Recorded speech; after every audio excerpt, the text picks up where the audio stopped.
Good morning, everyone, and welcome back to Coffee and Headlines, our morning get together live here on Facebook, where we examine headlines from our city, our state, our country, and we take a look at what's going on throughout the city so that we can together find a better way to have an awesome life here in Puerto Vallarta as a community of English-speaking locals. Today is Wednesday, July 21st, and it is such a pleasure to get together with you. Although I have a confession to make. Yesterday, after the news, I turned into a potato. I mean, it was a combination of the heat and the combination of the nature of the news. I was just feeling gloomy, and I turned into a potato. I was like, I want to be buried underground and just be left there until the world becomes a better place. And then, by some strange happenstance, I found myself watching the videos of the horrible floods that are happening in Europe right now, particularly in Germany. And in a very strange way, I found comfort in knowing that while things may be really uncertain here, and we may be struggling with this latest increase of coronavirus cases, boy, there are parts of the world that are having a very, very much worse time than we are. So you may want to just go to YouTube and take a look at what's going on in Europe, because it is really, really sad. And we can count our blessings here, because while we are surrounded by uncertainty and there are certain things that we wish were better, we're not doing so shabby after all. So that is the way we are starting our news today. I want to tell you that there are important news today. There are important good news today. And there's a lot of explainer news that I think will give us a good idea of what certain things are about and what's going on throughout the country as it relates to the way the vaccines are being deployed and so forth and so on. So let us get started with our news, and then we'll follow with the weather as always. And then we'll get into our chit-chat section. As you know, if you are new to the broadcast, please feel free to let us know by writing the word new in your comment. And also, if you have something really important that you'd like me to address, just write the letter Q at the beginning of your comment, and we'll make sure to tackle it during the broadcast. Let me very quickly wiggle my buttons, because I see that my volume is not as high as it usually is. There you go. That's hopefully a little better. And now let's dive into the news.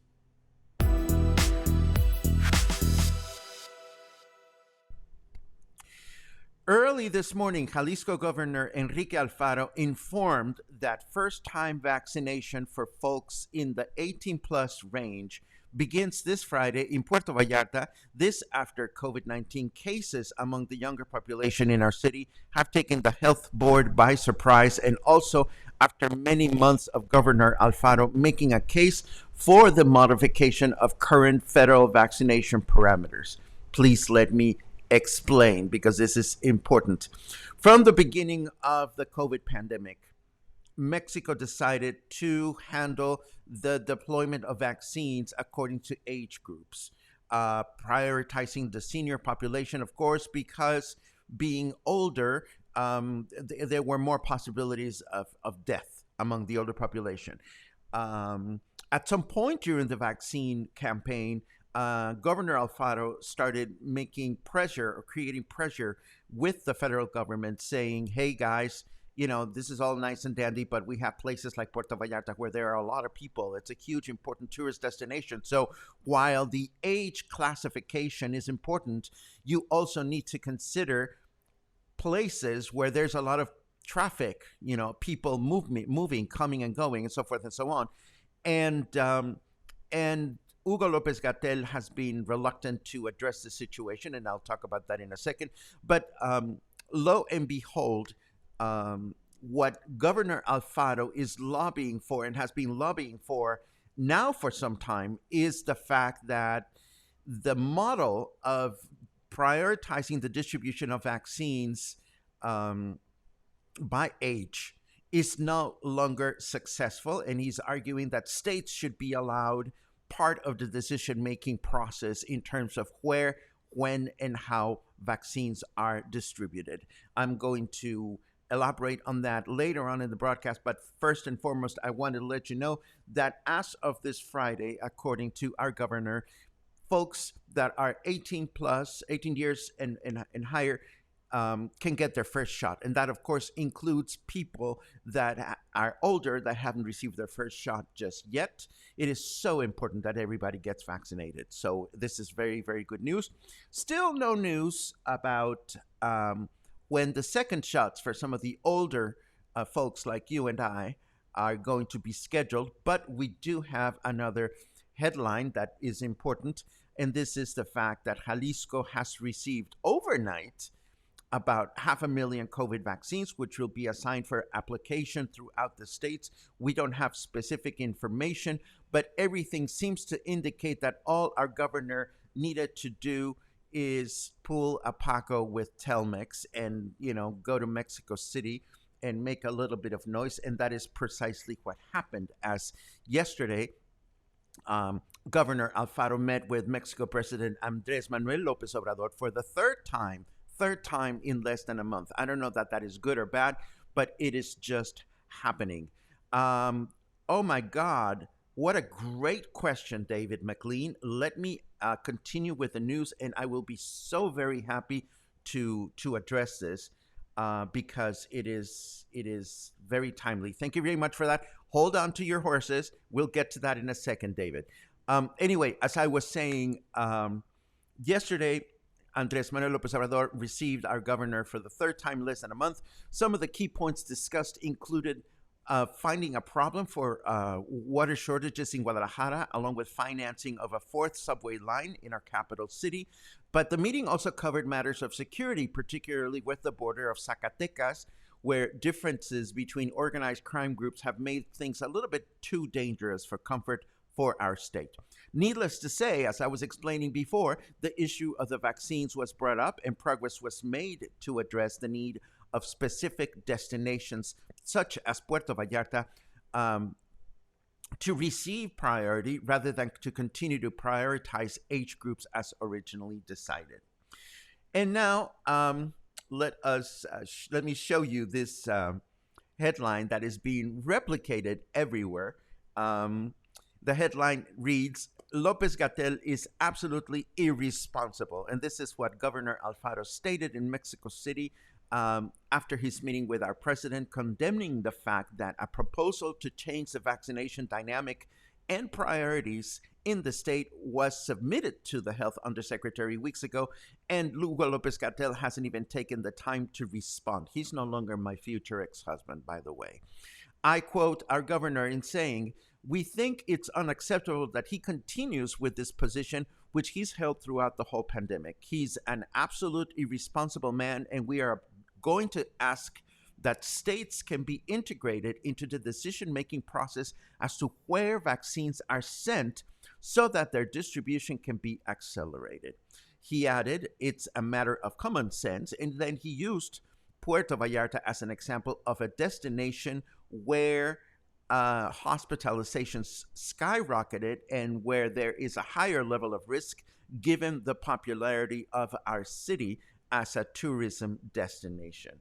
I will throw in another explainer at this moment. In the last couple of days, we've talked about the fact that the federal stoplight indicators have not been updated. Well, it turns out, and I read this elsewhere, that part of the work that Hugo Lopez Gatell and his team are doing right now is trying to modify the parameters that determine which states end up in which color, because clearly the model that has been implemented by the federal government is not working anymore, given the way the vaccine has behaved. Not the vaccine, the virus. Sorry, the virus has behaved. So this is all good news. I mean, obviously, it's not good news that it's no longer working, but it is good news that people are feeling the pressure that that things need to be modified to accommodate for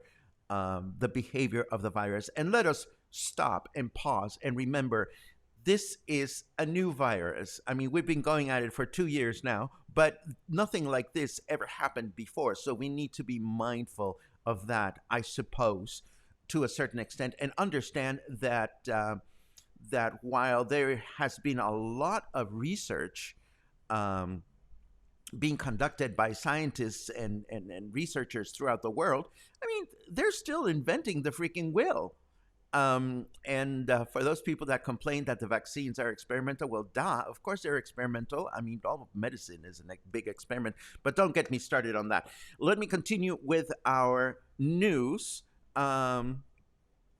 And what we have now is that as part of the preventive measures to decrease the uptick in COVID-19 cases, local authorities decided to disinfect City Hall and other public buildings and also official vehicles so that they smell good and that you are not at risk of catching the virus by touching them, although it's been clearly demonstrated that the virus is transmitted not by touch, or primarily not by touch. It's being transmitted by airborne particles, but nonetheless, the city has sprayed everything. In the best of cases, if you have any paperwork to take care of in any official building, you may want to wait a little while if you have that luxury, just in case. And yet another headline before we turn over to the weather. If you are moving about the city and you are wondering, you're noticing a lot of traffic and a lot of people, well, it's because we are now at 72% of hotel occupancy, right in the middle of a surge of COVID cases. Yes, there's a lot of people here. There's a lot of people vacationing. What does that mean? Well, that means that the people that are charged with promoting our city as a tourism destination are doing their job, and that's what they are. That's their job. That's what they have to do, and they're being successful at it. And it is clear that that people are going to come here because people are expecting to be in a place that has a lot of outdoor activities and so forth and so on. We've read about that. The only thing that we can continue to keep our fingers crossed about is the fact that all these tourists will hopefully abide by our current health and sanitary guidelines. Now, let us turn over to the weather, which I haven't even woken up this morning. I am very intrigued by some of the comments that you guys are putting out there. And if you're having arguments, just prepare to get smacked. No, I'm just kidding. Let us take a look at the weather.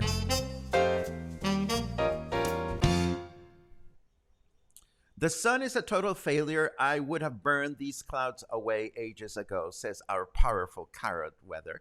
And he also tells us that it is 29 degrees right now. It feels like 35.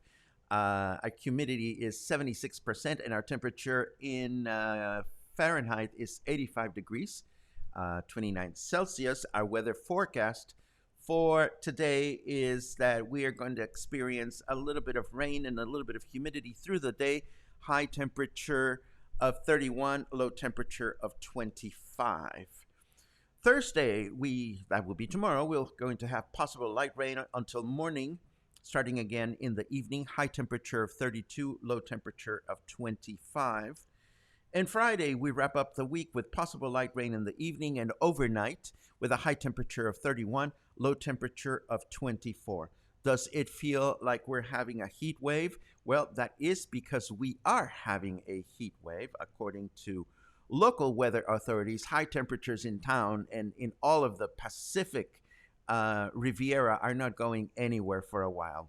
Meteorologist Victor Manuel Cornejo Lopez reminded us that we are in the middle of the canicula. Yeah, what a horrible word. It's difficult to say and it sounds disgusting. Canicula. And this is the equivalent of a heat wave, and this is a weather phenomenon that lasts approximately 40 days every year, during which we experience high temperatures, but it's not quite the rainy season, so it's not raining a lot. So this happens every year, and usually during the middle of August, and that is when the rain season truly kicks in. In the meantime, please stay well hydrated if you have to be outside. Yesterday, I pretty much decided, no, I'm not walking today.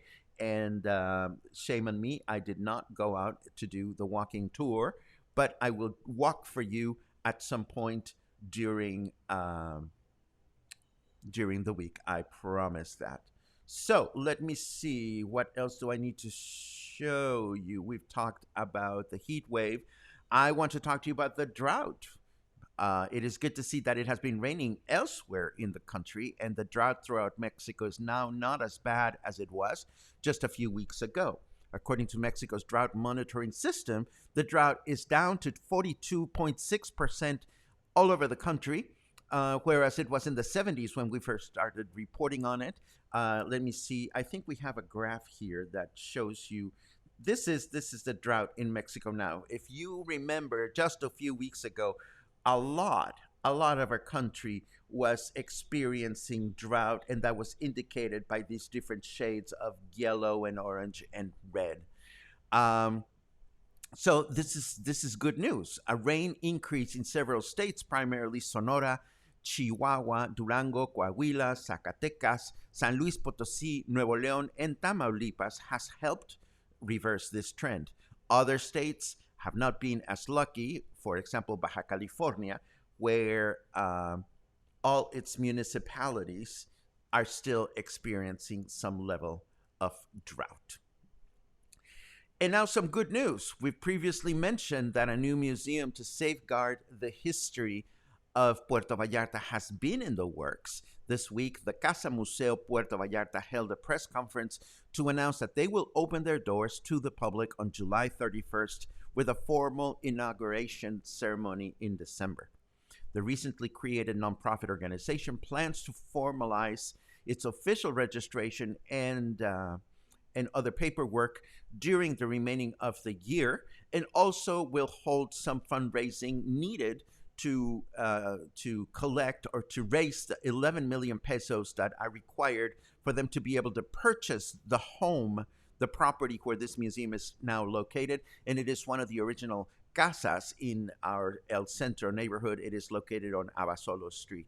Needless to say, as soon as they open, we'll be there with our camera to do a walking tour. But in the meantime, if you'd like to learn more about the museum, I will leave you with their Facebook page in case you wish to follow them on Facebook.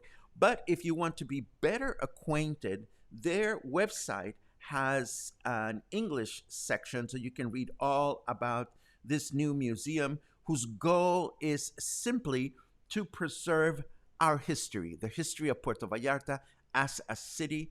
And it has been a very exciting project. I know several of the organizers, and it's just really good people from our city. So hopefully they will continue to succeed with this very important project of collecting our memory, collecting our history. I'm really excited about that. So those are the news. Let me take a quick look at what you guys are talking about in the chit chat zone so we can continue with our broadcast. I see a lot of good mornings as usual, and I'm always happy to say that. I saw Dan wishing happy walking Wednesday, and I thought to myself, oh, we have no walk today, but we will have a walk. I promise we'll have a walk before the week is over. Um, Albert cuts to the chase. Between the heat and fires, I'm thinking California is on its way out. Let us hope that you're wrong, Albert. But I do feel strongly for you if things are really warm and treacherous in your general vicinity. Um, Again, for anybody that is feeling overwhelmed, just take a look at what's happening in Europe with those floods. It's just absolutely devastating. And or take a read at what's happening with the Olympics. Jesus, sad, sad stuff everywhere. Let's see. Oh, Michael, our in-house opera singer, tells us that he has a date, September 20th. It's been what, over a year, Michael, that you've been following coffee and headlines, and you and your husband are finally moving down here. How wonderful is that? That is just great, great news. Let's see what else we have. Very, very many congratulations to Mark and his wife for your 21st wedding anniversary today. May you have a lovely, lovely, lovely day. What can we have for you? Let's see. Let's try this. Yes. Happy anniversary. Happy anniversary, and thank you so much for sharing this with us. I hope you have lots of champagne or something wonderful. Uh, let's see what else. Uh, let's see what else. For a second, I read Happy Dump Day. Oh, well, I have a Happy Dump Day every single day, I must say, but that's just too much information. Oh, I'm glad we're here. David asks a very sensible and important question. Just wondering if you are meeting socially with other fully vaccinated friends for coffee, dinner, etc., without wearing masks, what seems to be the trend at the moment in how people are socializing with or without masks. I'm coming down shortly and I'm fully vaxxed. However, things seem worse down in PV than up here in Canada. David, I don't have an answer that applies to everyone because everybody has different comfort levels. I am so very happy to share with you what I'm doing and what some of my close cluster friends are doing. Um, First of all, I am not necessarily using the vaccination as a factor as to who I meet or who I don't meet, because I know that the vaccination is not a 100% foolproof. A person that has been vaccinated can still catch the disease and can still transmit it. Remember that vaccination is only good to minimize the symptoms that you're going to get if or when you get COVID 19. So, who am I meeting socially? I am meeting my very close friends. I am not accepting invitations to meet people just for the sake of meeting them. I am meeting if we go out to restaurants, we go to places where it's outdoors or there's a lot of ventilation. I am definitely staying away from crowded places, and I know that a lot of my friends are. Um, it's without wearing masks or wearing masks. Well, obviously, for starters, you are expected to wear a mask every time you enter a business, period. In Mexico, you are expected to wear a face mask when you are entering a business. So if you're going to go out and have coffee or dinner, you're expected to wear the mask when you enter the place where you're meeting. Needless to say, you take it off to eat or drink, but in restaurants, you are expected, if you get up to go to the bathroom, you're expected to put your face mask back on and walk from your table to the bathroom wearing your face mask. And that sounds like a hurdle, but honestly, I've gotten used to it, and most of my friends have as well. A friend of mine was saying, well, my dear friends are here and they're celebrating their something anniversary. They're going to have a big bash in Mantamar. I'm not going, my friend said. And I said to him, I don't blame you. So I don't know how things are in Canada as compared to here, but what I can tell you is that different people develop their own house rules. I mean, for example, I have another friend who will go out and meet friends, but not more than two other households. You know what I mean? Like if he's meeting with two friends that are from one house and another house, that's three households. But my friend will not go and hang out with more than three households at a time. So there is no set guideline that I can share with you, David. But that's what has been working for me. And in fact, if any of the local folks, if anybody wants to make a comment on this, on what are your personal parameters for what kind of social engagements you turn down or not, I would be very curious to read them. For example, the news that I shared with you about the Casa Museo a second ago, I wrote one of the organizers and I said, thank you for the invitation for the press conference, but for common sense and for sanitary measures, I'm not going to press conferences. Please share your information with me, and we'll be so very happy to broadcast it because I'm sure that a lot of our audience would be interested in learning about the museum. So, David, I hope this gives you some clarity. The most important thing, even before you think about who you are going to have dinner with or not, consider or remember, your name looks familiar. I don't know exactly how much time you spend in Puerto Vallarta or not, but remember that once you come here from wherever you came from, there are guidelines set in place here that may be tighter or looser than from where you came from. But the bottom line is you are here and not there. So you have to abide by what's going on here. And the guidelines here, again, is you wear a face mask everywhere you go. You enter businesses with a face mask. You keep a safe distance. You stay home unless you have to be out. You wash your hands continuously, and you keep a safe distance between you and other people of 1.5 meters. So there you go. I hope that was helpful. Da, da, da, da, da, da. Gotta commend the governor for being able to analyze the crisis shift strategy and get the results. The squeaky gear gets the grease. Yes, I tell you, Governor Alfaro is pulling a Telmex. Do I regret the fact that he has not been as present, giving us weekly updates? Yes, as a resident, as a citizen of the state of Jalisco, yes, I regret that he hasn't been there. But at the same time, I love learning from the news that while he may not be present, he's actually doing things on behalf of the population. So I totally hear you, Logan. Thank you very much for your remark. Let's see what else. 72% occupancy in Puerto Vallarta during July is usually unheard of, let alone during a pandemic. Absolutely, Logan. And apparently, the number of foreigners in town is extraordinarily high compared to what happens usually in other summers, which gives us a clear indication that people elsewhere, I'm just dying to get out of wherever they are, if you ask me. I feel the same way. You know, I got a very nice note from a viewer yesterday saying, we need more details. We need percentages in the numbers of COVID. We need to have more information. And I felt very tempted to write to him back and say, well, you know, I need to get laid and I need to go away for a few days.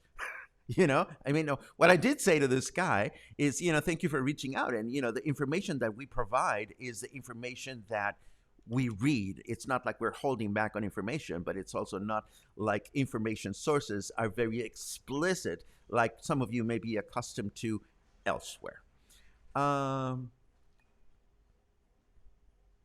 Let's see what else.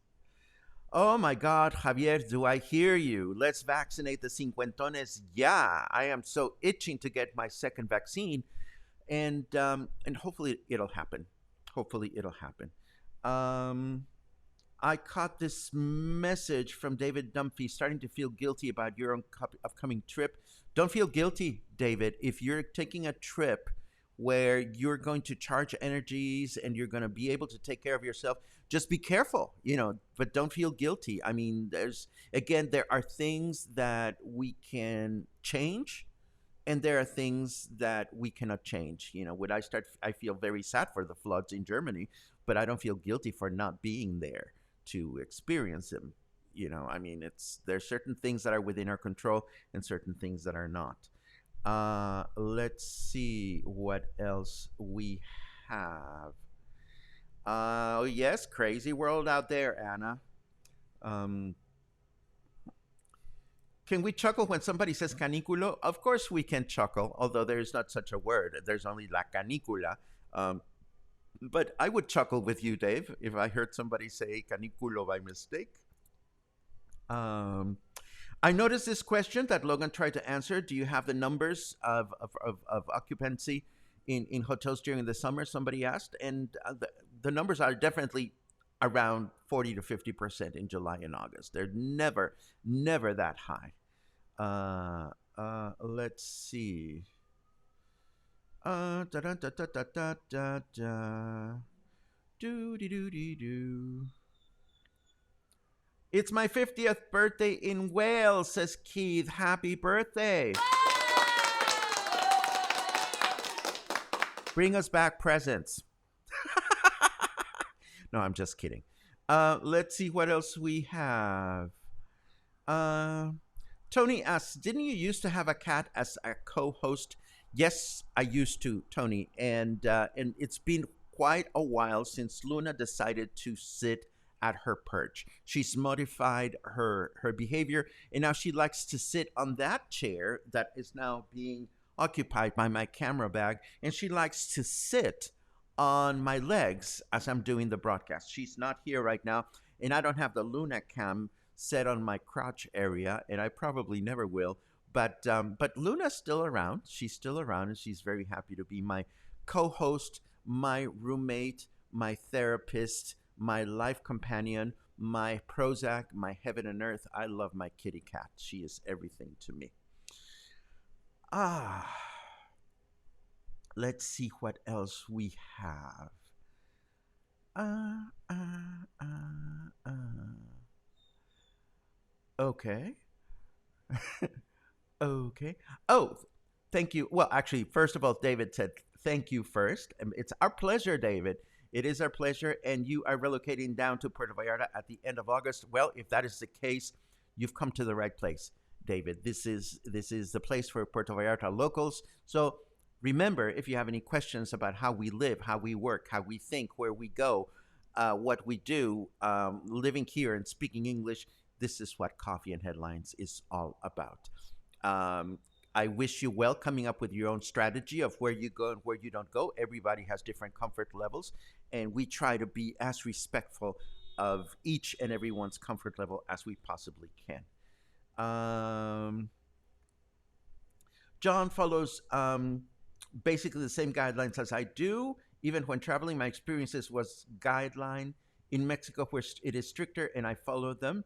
Um, Daily, even in my apartment, as my roommates are hospitality workers, and I'm now looking for a safer apartment for me that allows my personal guidelines of safety to allow me sanity. Scott, I hear you. My wish for you and everyone is that we can all find that comfort level. And for me, it's a moving target. I mean, there are days in which I'm feeling very good about life and things like that. And there are days like yesterday, I was like, you know, I love you, cluster, but I'm not gonna leave my house today, and I needed a day home. So I appreciate your empathy in that regard. Um, Regretfully, this is true. Mexico is easy to enter, no restrictions at the border. Um, for the most part, I understand that our border with the United States is still closed. So I don't. That's for people that travel by car. Ba-dum-bum-bim-bum-bum. Fully vaccinated, live in Vancouver. Although masks are optional, I wear a mask when in crowded places, indoors and outdoors. That makes a lot of sense to me, Sheila. In Mexico, you have to wear a mask everywhere and anywhere, whether you are vaccinated or not. Uh, uh, oh my goodness, that is so kind of you, Kate. But I don't always get everything right. All we try to do, Kate, is to filter, excuse me, news sources and to try to find the most coherent, accurate story we can find. We make mistakes occasionally, but yes, we are committed to telling it like it is for the most part, and I very much appreciate the trust that you have in yours truly, Kate. Thank you very much for that remark. Um, Laughing at the Luna cam at the crotch area. Well, yeah, it happens.